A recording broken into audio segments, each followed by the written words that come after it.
जगन्नाथ हर हर शंभु। आसतु आज श्रावण मास उपलक्षे आम पाठ करवा शिवाष्टकम।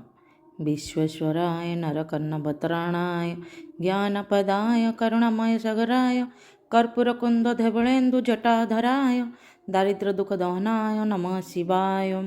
गौरीप्रियाय निशिराज कलधराय लकांतकाय भुजगदीप दीपंकणाय गंगाधराय गजराज विमर्दनाय दारिद्र्य दुख दहनाय नमः शिवाय।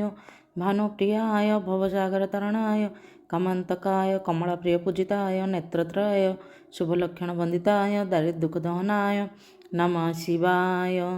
भक्तप्रियाय भवरागभयाय पहाय दिव्याय दिव्यवसनाय दिगंबराय तेजमयाय निखलगम संस्थिताय दारिद्र्य दुख दहनाय नमः शिवाय।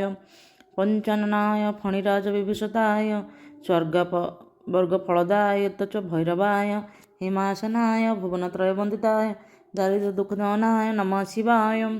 चर्मंबराय शिवभस्म विलपेनाय भालाक्षणाय पठणिकुंडल मंडिताय मंजरीभूषित पदाय जटाधराय दारिद्र्य दुख दहनाय नमः शिवाय।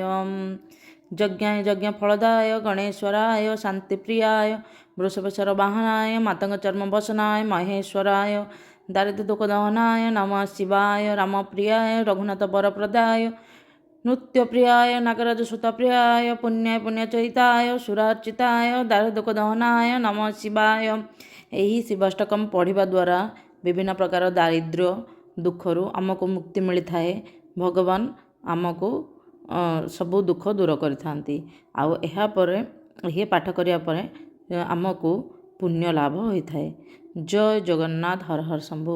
सेइथिपई एही अष्टकम प्रत्यह पाठ्य करवा निहाती दरकार। जय जगन्नाथ हर हर शंभु। जय जगन्नाथ।